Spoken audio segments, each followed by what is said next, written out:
Sir ध्यान से देखिएगा, जब हम इफेक्ट ऑफ टेम्परेचर की बात कर रहे थे ना, तो हमने आपसे कहा था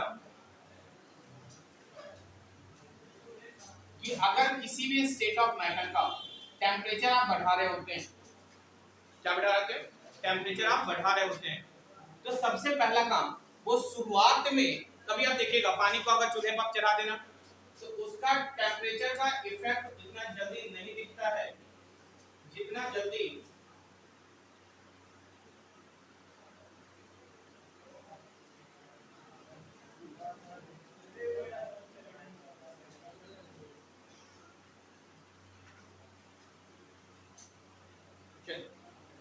क्या है ना कि अगर आप चूल्हे पे पानी चढ़ाते हैं, टेम्परेचर दे रहे हैं, लेकिन क्या वो तुरंत खौलना स्टार्ट करता है? नहीं। शुरुआत के समय में कुछ देर को ठंडा ही रहता है, कुछ समय के बाद 2-4 मिनट के बाद वो धीरे धीरे गर्म होना स्टार्ट होता है। तो कहेंगे सर ऐसा क्यों होता है कि आप टेम्परेचर दे रहे हैं लेकिन फिर भी उस टेम्परेचर, उस स्टेट ऑफ मैटर का जो टेम्परेचर है वो कांस्टेंट है। एनसीईआरटी में सीधा सीधा यही लाइन लिखा है कि जब सॉलिड मेल्ट करता है तो उसका टेम्परेचर सेम होता है। जब मेल्ट करना स्टार्ट करता है ना, उससे पहले तक टेम्परेचर दे भी रहे हैं तब भी उसका टेम्परेचर सेम होता है। सपोज कीजिएगा हमने पानी दे दिया, ये आइस कोई लिक्विड है, ये लिक्विड के पार्टिकल्स हैं, आप टेम्परेचर देंगे तो किस में बदल जाएगा? गैस में। किस में बदलेगा? गैस में। सीधी सी बात है ना, टेम्परेचर देंगे स्पेस बढ़ेगा, स्पेस बढ़ेगा। स्पेस क्यों बढ़ेगा? क्योंकि इनके बीच जो फोर्स ऑफ अट्रैक्शन है वो क्या होंगे? टूटेंगे।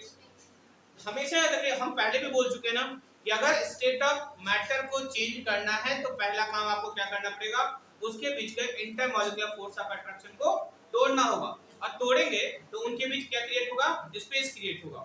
जब आपको जिसमें ज्यादा स्पेस है उससे अगर कम वाले मिलाते हैं तो आपको क्या देना पड़ेगा?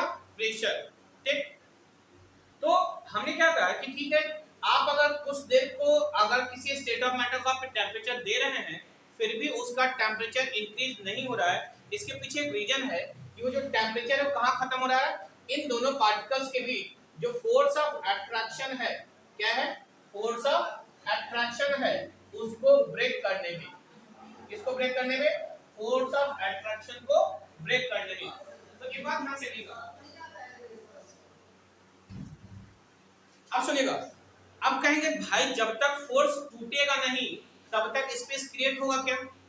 जब तक फोर्स टूटेगा नहीं क्या स्पेस क्रिएट होंगे? नहीं सर। तो पहला काम इस टेम्परेचर का क्या होगा?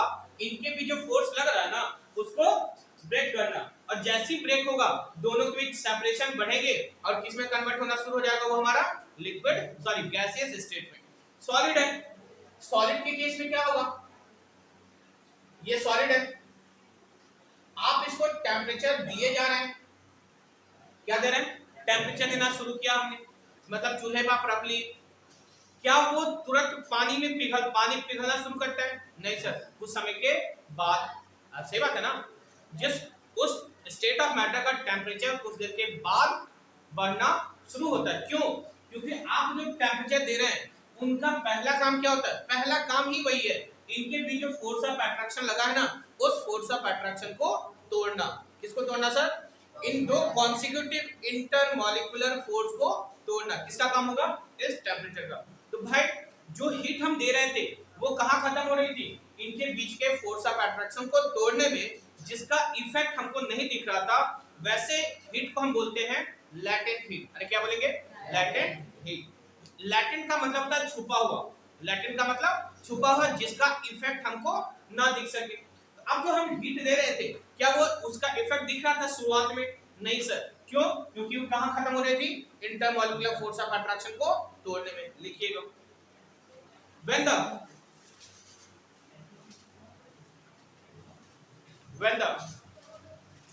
temperature is given, लिखे लिखवा चुके हैं, लैटेंट हीट भी लिखवा चुके हैं, दो टाइप का होता है वो लिखवा चुके हैं।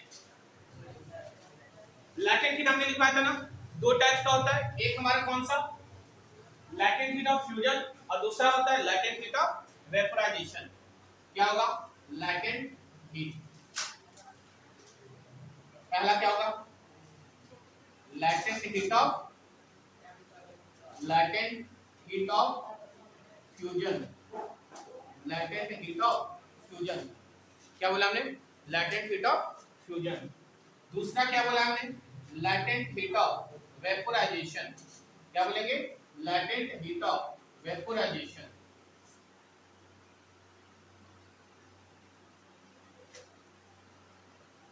फ्यूजन जानते हैं किसको बोलते हैं?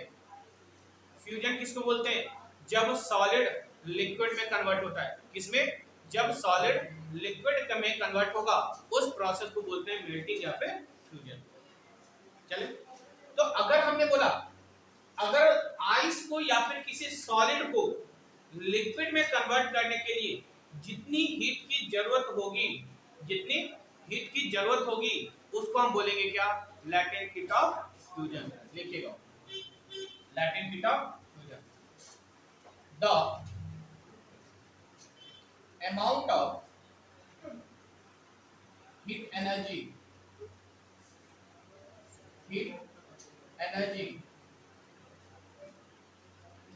required to change 1 kg of solid 1 kg of solid into liquid state at its melting point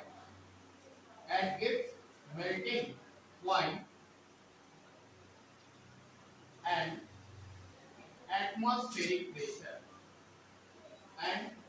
atmospheric pressure। 1 kg solid को लिक्विड में बदलने के लिए जितनी हीट की जरूरत होगी उस हीट को हम बोलते हैं लैटेंट हीट ऑफ फ्यूजन। अरे क्या बोलेंगे?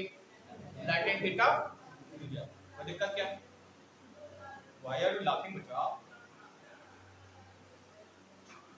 बड़ी खुश यार, हमको भी बताइए कि आप लोग इतना स्माइल करते हैं, हमको भी थोड़ा बताइए, हम भी थोड़ा खुश हुआ करेंगे। क्या विभान?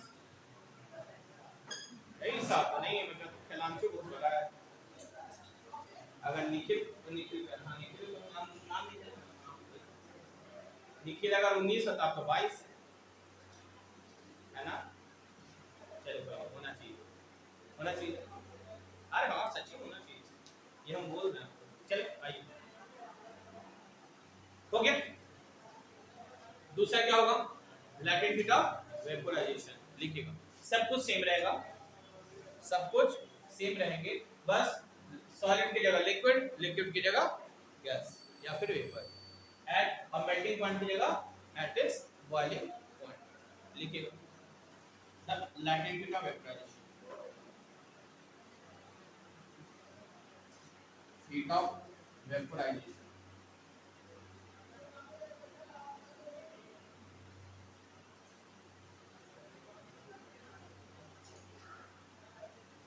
latent heat of vaporization, the amount of heat energy that is required to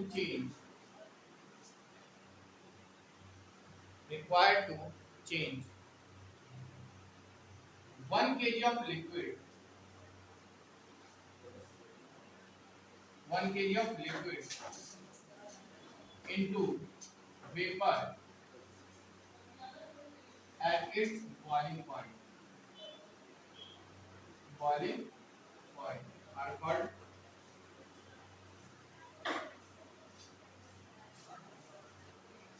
latent heat of vaporization।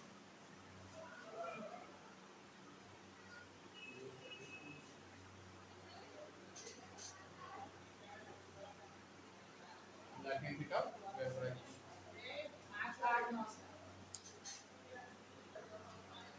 आइए,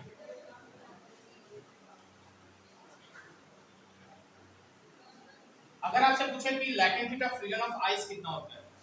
latent heat of fusion ice, ice का लैटेंट हीट। पहली बात ये बता दूं, इस हमने क्या बोला कितना हीट की, हीट का यूनिट क्या होता है?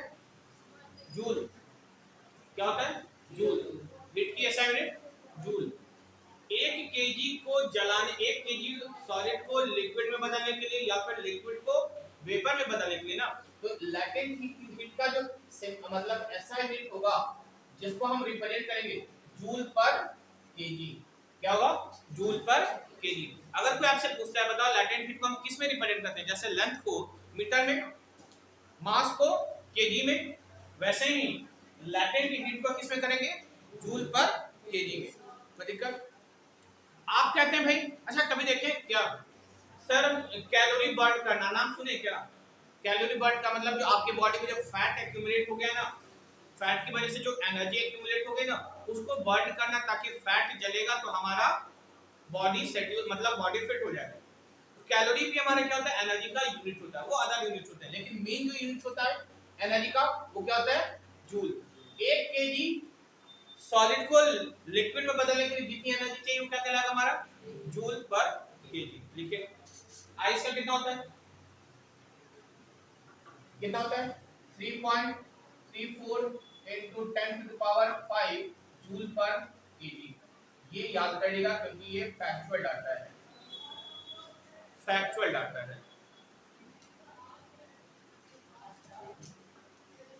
क्या है? Factual data. नेक्स्ट देखिएगा, latent heat of vaporisation of water. Latent heat of vaporisation of water, इसका कितना होता है? Latent heat of vaporisation of water, vaporisation of water कितना होगा?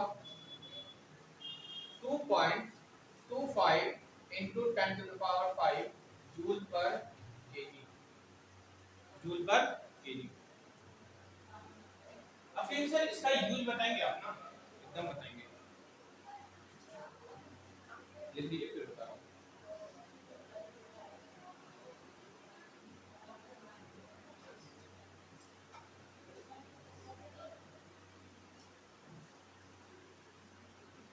चलिए आइए बोलो।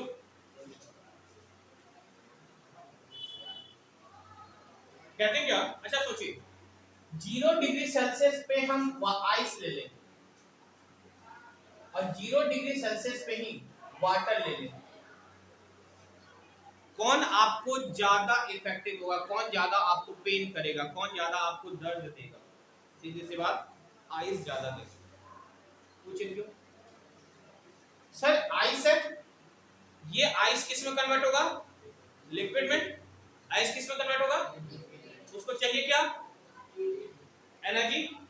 तो आइस का लैटेंट हीट कितना होता है? मतलब ये 3.34 into 10 to the power 5 joule energy absorb करेगा, तब ये स्टार्ट करेगा किस में कन्वर्ट करना? लिक्विड में। जबकि वाटर का लैटेंट हीट ऑफ वेपोराइजेशन कितना होता है? 2.25 into 10 to the power 5। किस में ज्यादा है? जिसमें ज्यादा एनर्जी की रिक्वायरमेंट होगी वो आपको ज्यादा पेन देगा।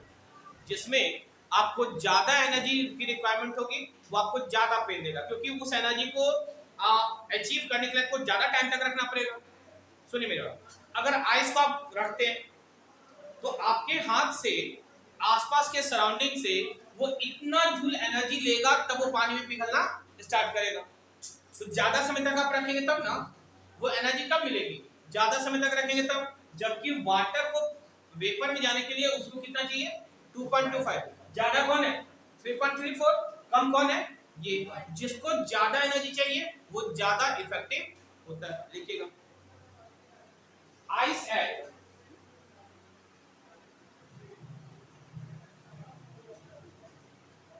ice at 0 degree Celsius is more effective.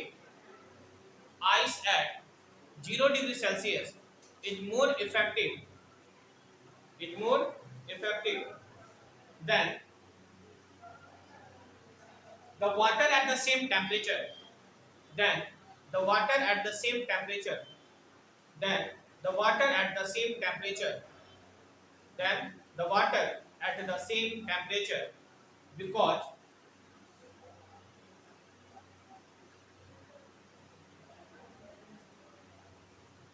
because the latent heat of ice is the latent heat of ice is the latent heat of ice is more than the latent heat of ice is more than the latent heat of water. Of course आपको पता हो गया होगा किसका ज्यादा होगा.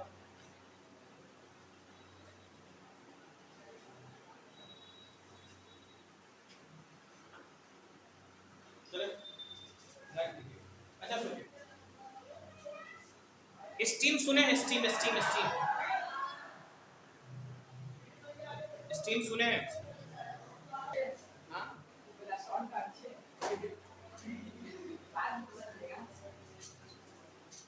बिजली के बारे में देखिए. चलिए